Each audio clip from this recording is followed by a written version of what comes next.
It was a whirlwind of a time. We had undergone significant change over at least a 2-year period, and our team were working at capacity and driving lots of change throughout the organisation. And where we were at was a point where we had achieved so much and we were looking forward to the future.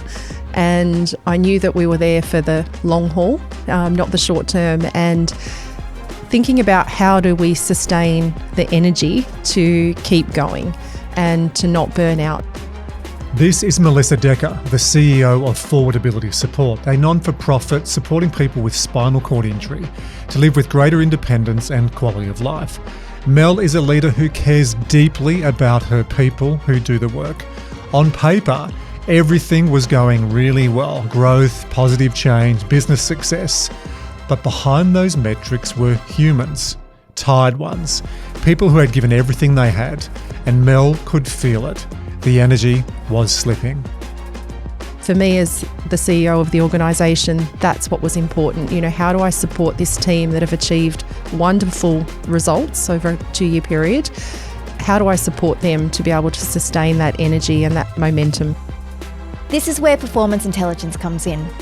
We work with organisations exactly at this point when the success is real, but the system that creates it is stretched, and the leaders, like Mel, are looking for a sustainable path forward.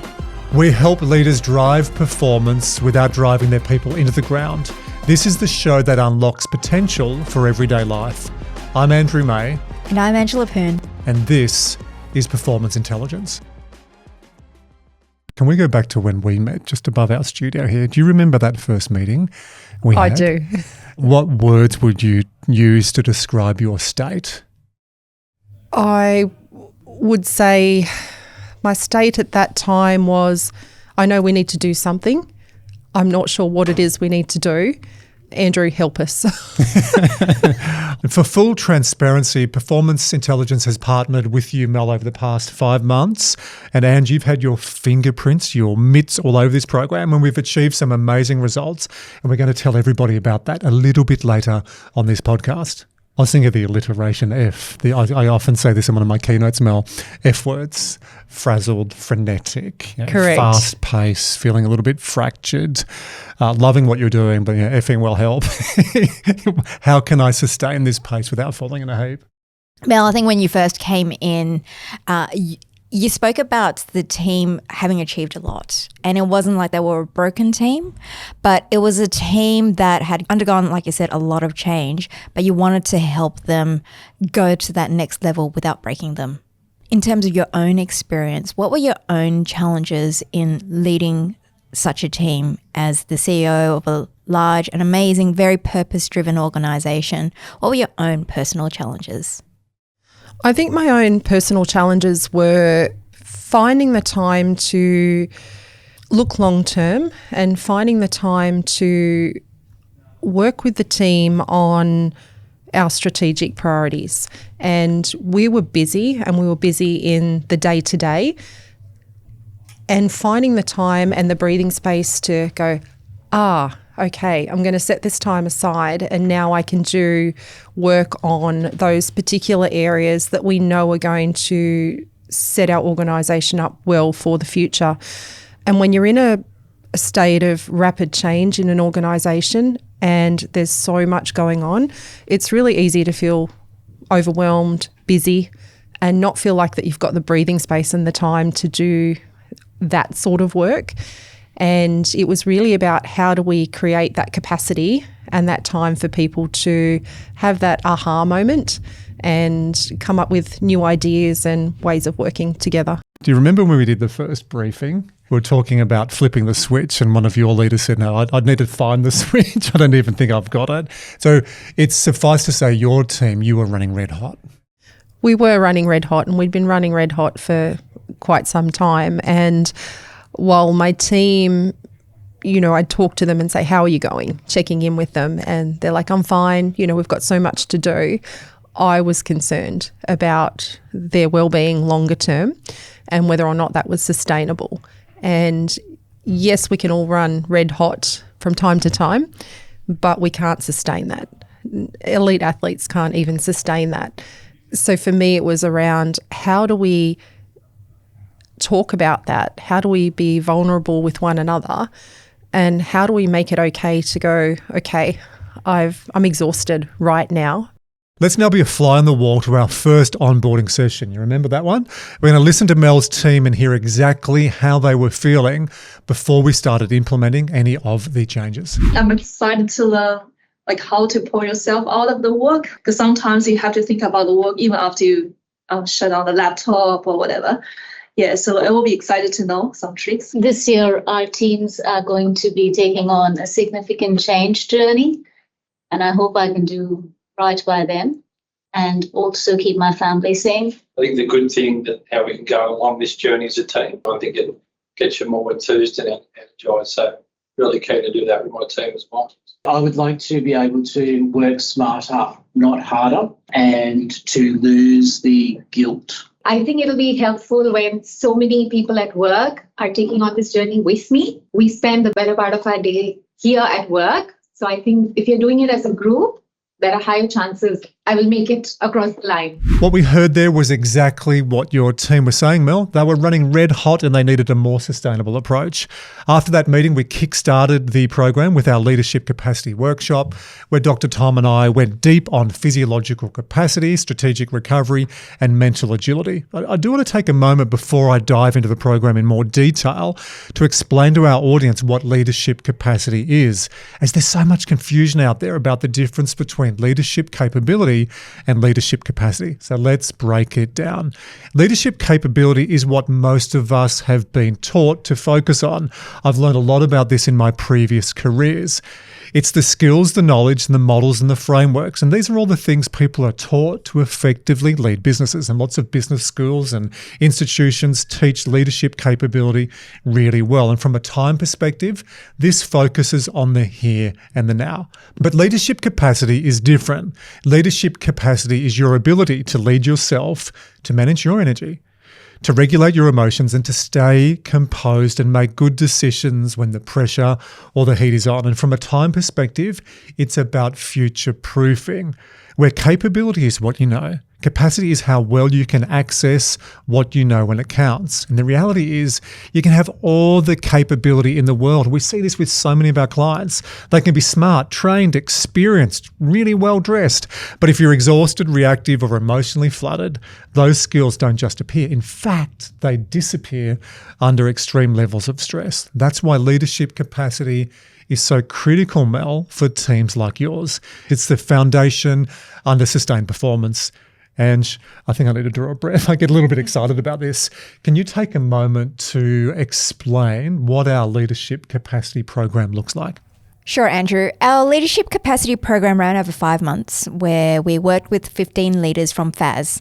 We began with onboarding through our Live Life score, which provided each participant with personalised insights into their physical energy, their psychological resilience, and their overall performance capacity. This gave us a clear starting point, a snapshot of where they were and where we could help them grow. From there, we came together for our half-day workshop that you did with Dr. Tom, and we focused on the individual. We explored how the body and brain work together, how to manage energy levels, and how to design a week that supports them both from a performance and recovery perspective. We introduced the science behind how people can work and live in a way that doesn't just help them function, but to actually help them truly thrive. I then ran a number of one-on-one and group coaching sessions, and using our Better Week construct, leaders literally sketched out what an ideal week looked like for them. We identified barriers, challenges, and small shifts that made a big difference to each of the leaders. This part of the program was completely bespoke and deeply personal. We've put thousands of people through the Better Week, and when we explain this, a lot of people go, oh, really? Just by getting a piece of paper and crayons or pencils, it's really going to reverse engineer the way I exercise, the way I connect with people in my life, and the way I have really exciting hobbies or passions when I go to a dinner party that no one wants to sit next to me. And it works. It really does. And what I love seeing with this group, Mel, is after Ange did that activity, I think some you worked with individual and some you did group coaching. But next time we came together as a group, they were all talking about the activities and the better week. And there was this real, from a psychology point of view, it's called self-efficacy, normal language. People were empowered to take control over the diary. That Mel, I think, had been controlling them for weeks, months, some of them years. After that, the team took part in a 21-day energy challenge. Each day focused on simple but powerful rituals, a morning energizer to start the day well, and a sleep wind-down routine to support deep restorative rest. The change after those 21 days was incredible, and Mel, you were in the room when you heard the outcomes. It didn't just come through in the data, but in how they showed up for themselves and for each other. And then finally, we shifted the focus from the me to we. Andrew, you took the group through a science-based session on coaching and influencing, so leaders are equipped to embed these behaviours within their teams, where they were also supported by our digital resources from PQ Academy. And then you facilitated a session where the team developed... Facilitated? Gosh, first of all, it felt like it was a mutiny, wasn't it? Like there were so many different ideas and people, they were so passionate because of their shared experience.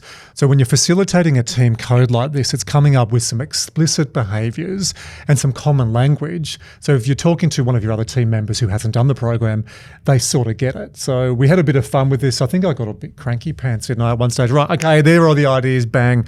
Let's get really tactical, let's get practical. Really proud of the team code that this group came up with. Absolutely. It was really all about defining what high performance looks like in action at Forward Ability Support. I want to pick up on the fitness conversation because that became a recurring theme with your group. Maybe I scared them and Dr. Tom scared them in the first session, I'm not sure. But what I saw when we did that second session where we went from me to we, people were going, hey, I can do fitness. I don't have to go to the gym 5 days a week. I can start doing one walk, one weight session or Pilates or just take the kids to the park. Can you help our audience just tap into that a little bit more, either whether it was you or with your team? Because I think that's such a barrier for a lot of people listening to this or watching this. Go, yeah, look, I get all that, Andrew, but shut up. I'm tired of fatigue. The last thing I feel like doing is fitness and exercise. Look, my exercise physiologist background, we know you need to spend energy to make energy. It's number one, exercise phys. But when you're feeling absolute rat shit, that's a really technical term. It's the last thing you feel like doing. A lot of your team were there. How do you think they overcame that barrier, or how did you make some of those changes? I think they overcame the barrier, and the Whoop band certainly helped that because it tracked the physical activity. And at first, everybody was just focusing on the number of steps per day, and the Whoop tracked that. They were able to get steps. They didn't actually have to be at the gym or out for a run. It was just, I've been sitting here for a while this morning. I'm going to get up and I'm going to go for a walk. People using the stairs, or we have an accessible office. So there's a ramp and the ramp's longer than the stairs. So I found people walking up and down the ramp just to incrementally tick up those steps every day. But it didn't stop there. Then they weren't satisfied with just ticking up the number of steps. They were looking at their heart rate and focusing on all of those metrics. And I think that competition amongst the team as well around, this person did a weight session or this person went to a fitness class. And it just started to build some momentum. And we had people in our team who, even just to go out for a walk, was a very foreign concept for them. They didn't do physical exercise at all. And I'm not sure whether it was the peer pressure or that they saw the benefits that everybody else was deriving from buying into this. And before we knew it, we had everybody, out exercising in all different ways. It might have even been, get outside and kick a ball around and play with the kids. But it's easy to do. It really is. Oh, we're keeping the listeners waiting, Ange, in suspense to hearing about these amazing results and where Mel's team is now. But before we do, I think it's really important to understand the context and the kind of work that FAS does. It's very passion-focused. Mel, we've heard from you and your team about the state you were all in at the time and the nature of the work you do. Compassion fatigue is a real and ongoing risk for jobs or people employed in roles where they constantly give to others and support others, but sometimes don't fill up their own tank. Look, over the years, I've seen this play out in multiple industries in my career, including nurses, doctors, personal trainers, exercise physiologists, people working in sport, hairdressers, psychologists and social workers, also charities and very purpose-driven organisations like FAS. I do want to spend a moment on what FAS does and why it really matters. So to ground this in something real, let's start with someone who has experienced your support firsthand. Let's hear from Joel, one of the people your organisation has positively impacted. The first time I actually tried swimming after my injury, I was so bloody scared. Just to be so vulnerable in still water. I worried about my balance, I worried about control, about needing help. But with the right support and the floating devices, with the assistance from loved ones, I really did rediscover the freedom of water. That is Joel Sardi, who has lived for many years with quadriplegia. Joel thought that feeling the sand beneath his feet and feeling the ocean breeze on his face was no longer possible. But with the right equipment, the right services and the right support, Joel was able to experience going to the beach again. And that support comes from Forward Ability Support and Bright Sky Australia. Hearing Joel say that fills me with a lot of emotion, and hearing Joel step out of his comfort zone and be vulnerable in that moment, and then how he learnt to overcome that so that he can go on and achieve wonderful things in his life is really what drives our purpose at Forward Ability Support and Bright Sky. And our leadership team are filled with purpose, and it's supporting people like Joel that makes all the difference for us. Hey, this is not on the run sheet, but I want to know, who are you? Who is this woman? So we know about working with you in your business, but when did this start? Did you, as a young child, as a teenager, in your career, have a crucible moment somewhere and go, right, I just need to zag and do something different, or was this always burning?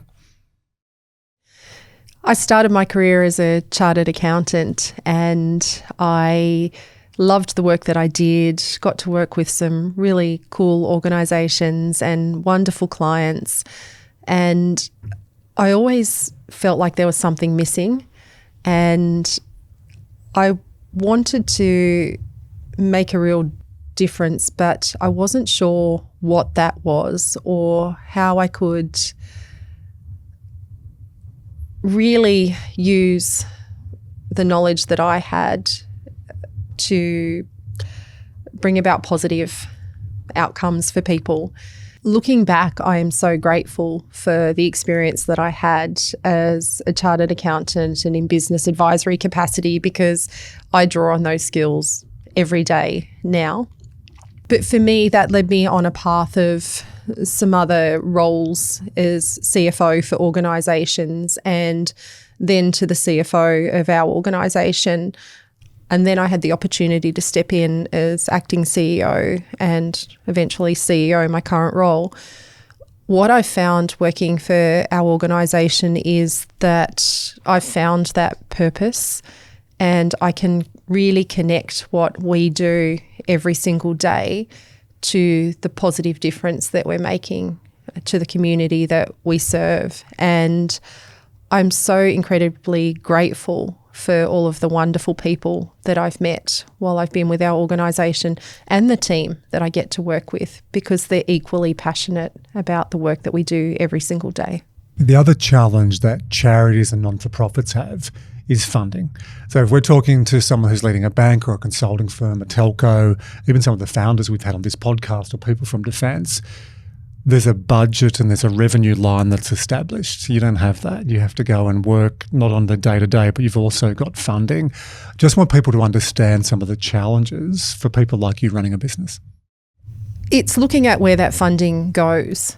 Obviously, not all of the work that we do is funded. So how do we generate the funds to do the charitable work that we do, and also to free up the funds to be able to invest in our people and the resources that we have? And for me, that was an easy decision, because if we invest in our people, then we can achieve more. And we value our team and their well-being is important, because if they're doing well, and not just well at work, but well personally, they're going to show up as their best selves at work, and we can achieve so much more. Right, ladies and gentlemen, now we've set the scene. We know where the team started, and I think a lot of people might be seeing their own workplace in this story as well. I think they're talking about me. I'm always busy. I'm rushing around. There's always way too much to do. I'm not invested in my well-being. I don't even know my kid's name, let alone spend time with them. And yeah, we've teased the outcome long enough. So let's go there, Ange. Drum roll. Talk us through the results achieved. Here are the amazing results. Overall, the team achieved a 20% increase in their Live Life score, and this is made up of the following: a 15% increase in their mental agility, which means greater sustained focus, emotional regulation, and better decision-making under pressure. The team's biological age decreased by 3 years per person, which indicates that they have slowed down how their body ages at a cellular level. Now, a reduced biological age also enhances cognitive processing capacity, gives a greater ability to make decisions under stress, and provides a buffer for what might be coming around the corner, whether it be personal or professional. Their resting heart rate went from an average of 73.4 to 65 beats per minute, which is a phenomenal result in this period of time. And Dr. Tom said that this reduction in almost 10 beats per minute per person dramatically reduces the stress on the body, which means leaders are spending a lot less time in stress, which is their sympathetic nervous system, and more time in recovery, parasympathetic nervous system, and will feel a massive difference in energy and the ability to shift between high performance moments and strategic recovery. And as a result, the leadership team has more energy, sharper focus, and greater resilience. Mel, this is a bit of a surprise for you, but I actually went back to your office and recorded some testimonials from some of the leadership team. The first testimonial comes from Rashmi Sharma, COO and Chief People Officer of Forwardability Support. Typically, when I would go back home from work, I had a problem talking to people, so I couldn't because I was talking all day at work. I would slump in front of the TV or in front of a book and literally tune out and not talk to the kids, not talk to anyone. It took me an hour at least to get out of that. And then for the kids to say, can we now tell you about our day? You know? We're waiting in line. I know. And I think what has changed is I go back, I first sit down with the kids, talk about everything that's going on in their life. We spend a good hour or two together, and I don't feel rushed to get anything done in that moment. The third thing that I took from the program, which has made a phenomenal difference, is sleep. I didn't understand how important sleep was. I wasn't sleeping very well. I was taking, medication to sleep, and I was waking up yet. I've stopped my medications. I'm not on any medications to sleep. I sleep through the night, but that sleep has made such a huge difference. I am more measured, more balanced. I have more capacity. There are also differences that are going to stay with me. I don't think this is one of those fads which I do now for 10 days and then it goes. Because the impact is so significant, I think it'll stay with me. Wow. Listening to that makes me really happy to think that... You were smiling. Oh, I couldn't help but smile.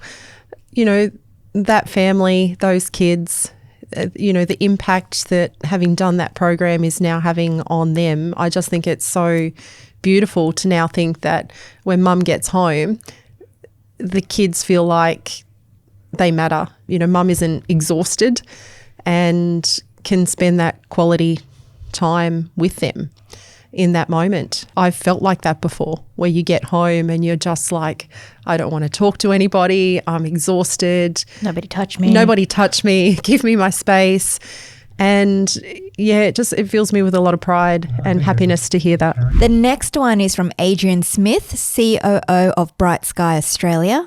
Talked a lot about what you can do and how you can change your life and do some things, and did a bit of study around a sauna. So, I bought myself a home sauna So I'm pretty much in what I call, even though people have a dig at me, but I have my little routine.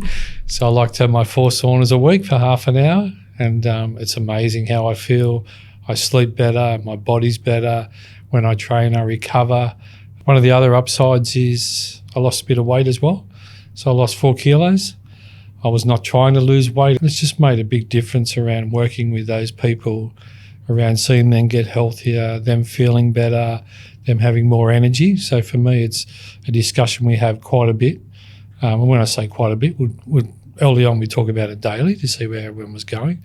And now we just talk about it when we have one-on-ones weekly, have discussions around how people are going. And for me, you can just see the improvement in my reports, but also, you know, my peers and people that I work around. So for me, it's been great, you know, and a lot of positivity around the group as well, you know, and some really good, I suppose, people being honest and open about how they're going, which is really good. I think it's about understanding the little things you can do in your life, and everyone thinks they're time poor, but in reality, it's half an hour here, half an hour there, 10 minutes here, there, across the week can change things very quickly. It's so good. We did see that, and through the making time to exercise. A lot of our team were doing that first thing in the morning, the get outside, get some sunlight, exercise, even bringing in walking meetings and implementing those in our day. So you don't have to find all of this extra time to fit physical activity in. And just being aware of that has made such a difference. And, not just losing weight, but I think the mental benefits of that as well, and the clarity that it brings when you're trying to focus on the hard work, the focused work that we do. Now let's go to our third snippet, which is from IT Systems and Support Administrator Lloyd Kimberley. I was a little more open, a little more relaxed, and more energy. I lead a team of 3 myself, but we're in a bigger team of 7 or 8. So the whole team has certainly noticed and, been on that journey with us and starting to notice some of those changes. Yeah. We're more structured. So we actually seem to have more quality types of conversations and more meaningful types of conversations and more in the moment. As leaders, the way that we walk into the office each day filters through the rest of the organisation as well. And, I'm very conscious if I walk in tired, irritable, what sort of message is that sending to the rest of the team? And what we saw was that, our leadership team were coming in more energised, and at first, that was a leap of faith and trust in what you were telling us and some of the change that we needed to make. And we trusted you on doing that. And you were right. We'd come back into the office and compare notes on what changes we'd implemented into our lives. And what was really clear was the benefits were there.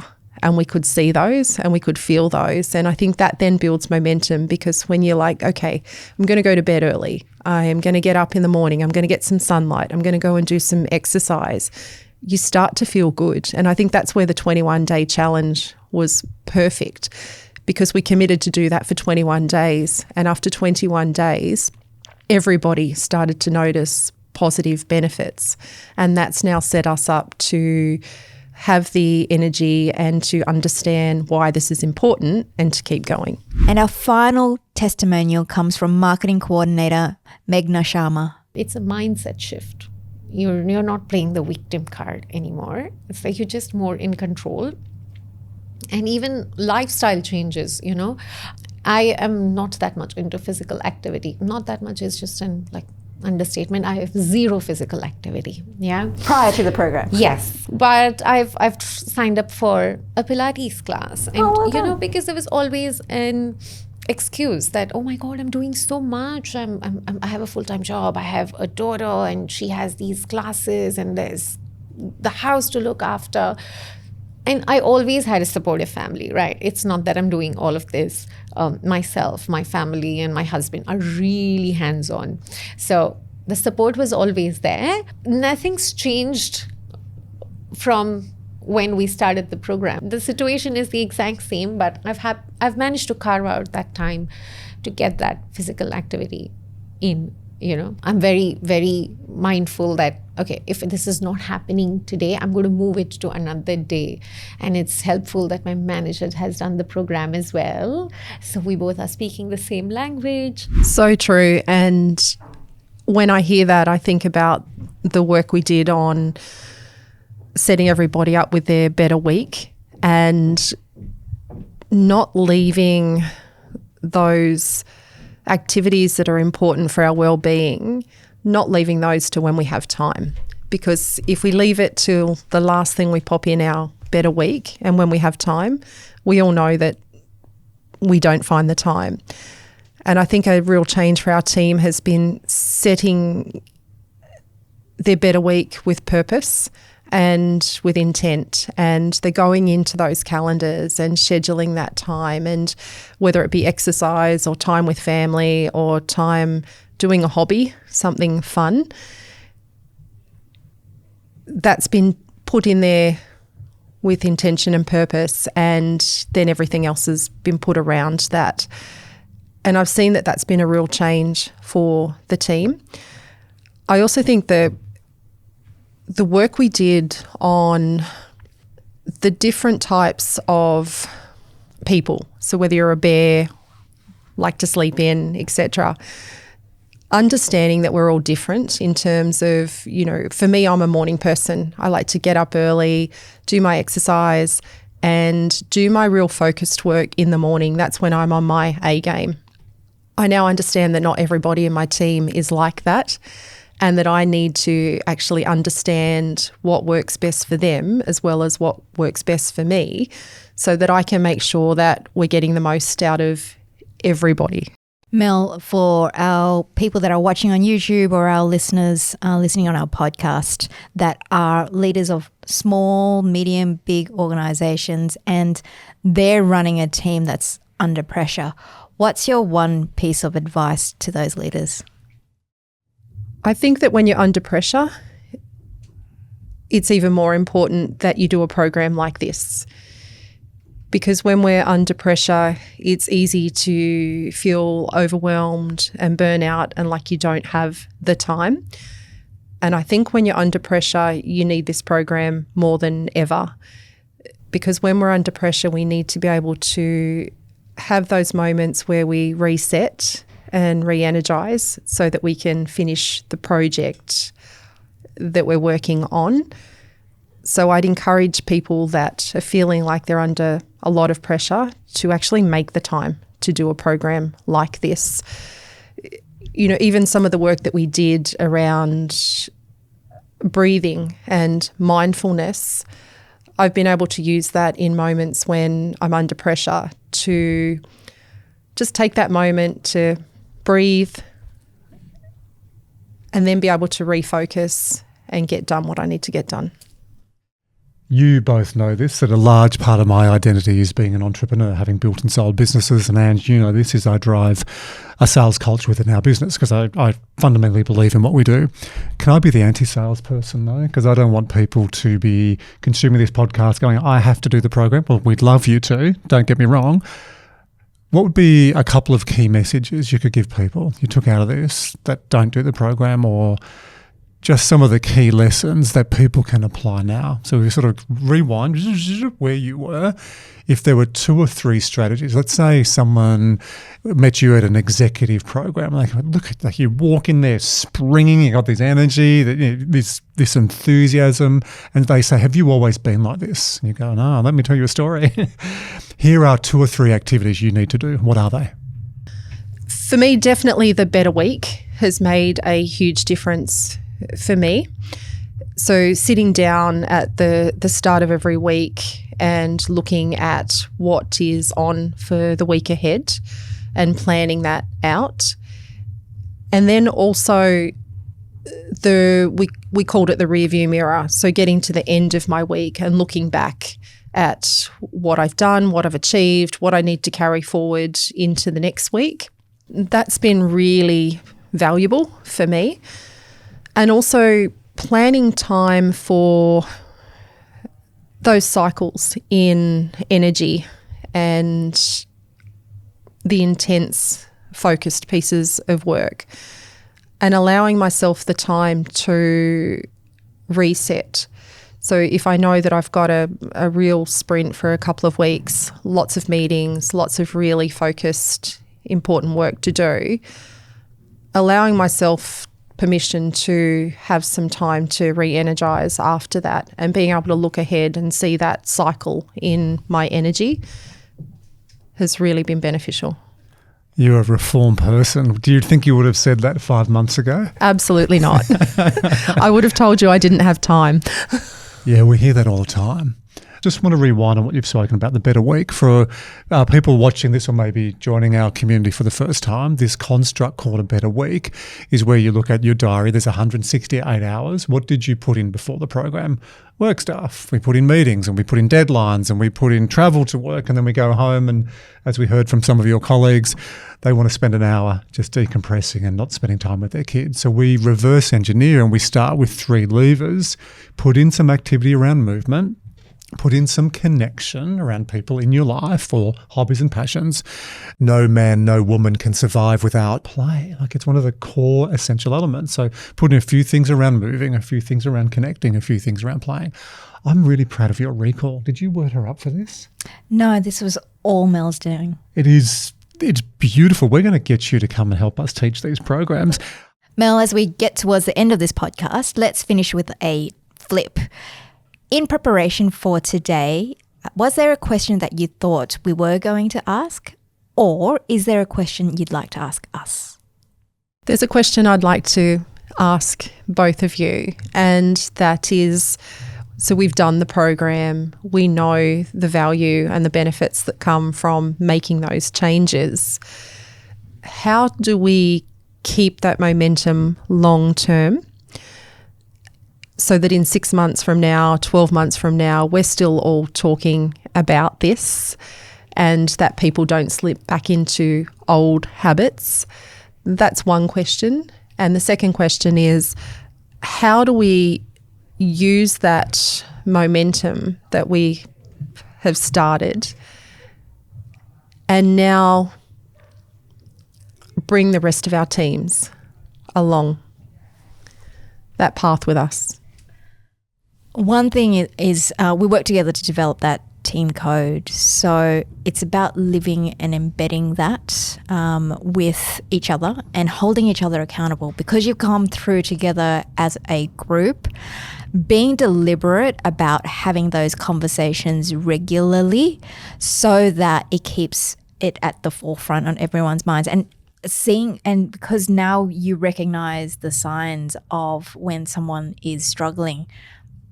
And I know that you all do this anyway, but reaching out, asking them if they're okay, what are some of the things that they can do to lift up their energy levels, keeping those conversations going. That's a sort of more practical day-to-day thing that you can do. But Andrew, what about you? What are your thoughts? I'd answer that on 2 levels. There's the behavioural and there's the commercial. So the entrepreneur's got to come back, otherwise Andrew's going to go, what's wrong with you?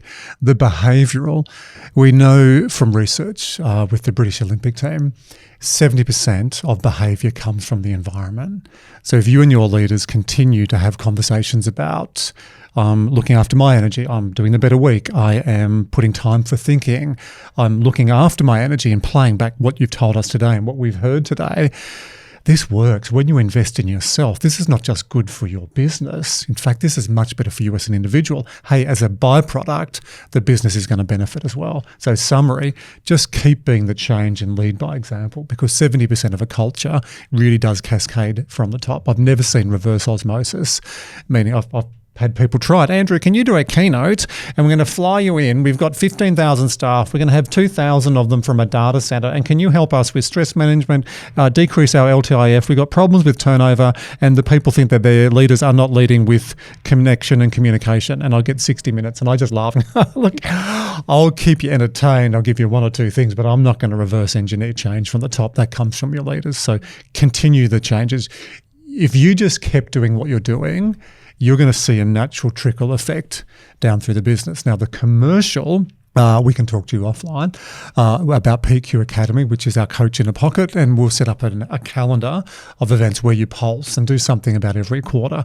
Quarterly seems to be about right, whether it's a webinar or a workshop or a challenge, and then you still stitch that in. And the other thing is accountability. If we say to your leaders, hey, we're back, we're going to measure you again, what are they going to do? One of two things. Shit. Freak out. Here's my resignation form, Mel.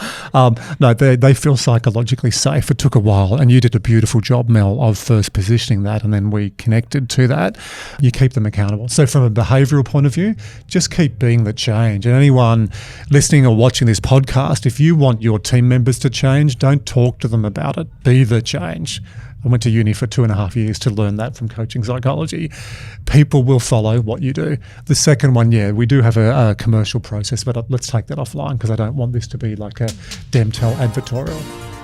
But wait, only $5 will get you there. And the steak knives. I was just going to say the steak knives. Mel, thank you so much for joining our podcast today. Like I said, I speak on behalf of Andrew, Dr. Tom, and the rest of the team. We've truly enjoyed working with the Forward Ability Support leadership team. You guys have gone in and brought your authenticity, the stories, you've shared the challenges, and I've really seen that shift and change in all of the individuals that I've worked with, all in various degrees, but all shifting positively. And thank you so much for your support and your trust in us. It was a pleasure. Thank you both so much.